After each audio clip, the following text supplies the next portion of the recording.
The flickering candlelight danced on Amelia's face, highlighting her forced smile.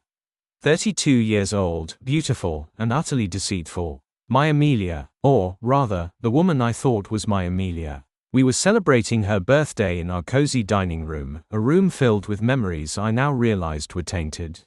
It had been a good year, professionally. I'd received a significant promotion, putting long hours in, sacrificing weekends. Ironically, that success had blinded me to the cracks forming in our foundation. I watched her carefully as she tore into the wrapping paper of my gift. A small, velvet box. Her eyes gleamed with anticipation.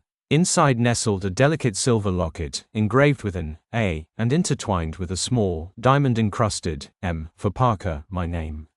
I'd chosen it meticulously, remembering a conversation we'd had years ago about her grandmother's similar locket, a piece she cherished but lost. I'd spent weeks tracking down a near replica. It was meant to symbolize our enduring love. Her smile faltered, her fingers trembled. Then, she saw it. Nestled within the locket, beneath a hidden clasp, was a tiny, high-resolution photograph. Not of us, of her, and David, my supposed best friend. Their lips locked in a passionate embrace on a beach in Cabo, a beach I'd been too busy working to join them on, a trip she'd claimed was a girl's getaway. The locket clattered onto the hardwood floor, the sound echoing through the sudden silence. Her face, a moment ago flushed with faint delight, drained of all color. Her eyes, wide with shock and terror, locked onto mine. Parker, she stammered, her voice a choked whisper. I said nothing. I simply stood there, the flickering candlelight casting long, distorted shadows that mirrored the twisted reality of our lives. My silence, I think, was more terrifying than any shout. It was the silence of a heart breaking, of trust shattering, of a life meticulously built collapsing into dust. She scrambled to pick up the locket, fumbling with trembling fingers. It's not what it looks like. The words, so predictable, so pathetic, hung in the air. I finally spoke, my voice low and steady, each word a carefully placed stone building a wall between us. Really, Amelia, because it looks an awful lot like you lying to me. It looks an awful lot like betrayal. Tears welled in her eyes, crocodile tears I now recognized. Please, Parker, let me explain. Explain what, Amelia? Explain how you looked me in the eyes day after day, swore your love, while you were screwing my best friend behind my back. The dam finally broke. Sobs racked her body. She fell to her knees, clutching the locket as if it were a life raft. But the truth, like the rising tide, was relentless. It would swallow her whole. I turned and walked away, leaving her there amidst the ruins of her deceit.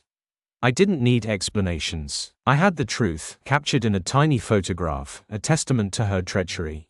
The next few days were a blur. I moved out, into a small, sterile apartment. The silence there, unlike the silence in our dining room, was a balm. I contacted a lawyer, initiating divorce proceedings. I didn't want a fight. I just wanted it over. But there was one loose end I needed to tie up. David. I found him at his office, a sleek, modern building that reeked of success built partly on my trust, my friendship. I barged into his office, ignoring the startled cries of his secretary. He looked up from his computer, his face a mask of surprise that quickly morphed into guilt. Parker, what are you doing here? We need to talk, David, I said, my voice deceptively calm. He stood up, his hands trembling slightly. Look, Parker, I'm sorry. The word dripped with insincerity. I lunged forward, grabbing him by the collar of his expensive shirt. Sorry doesn't cut it, David. You betrayed me. You betrayed our friendship. You screwed my wife. My voice rose, echoing through the office. His face paled, fear finally replacing the guilt. He tried to push me away, but I held him tight, my grip fueled by years of suppressed rage. I trusted you, David. I thought you were my friend. Parker, please, let's talk about this rationally, he stammered, his eyes darting around the room, searching for an escape. Rational? You think there's anything rational about what you did? I tightened my grip. You destroyed my life, David. And now, I'm going to destroy yours. I released him, the suddenness of it sending him stumbling back. I didn't hit him. Physical violence wouldn't satisfy the deep, visceral anger that consumed me.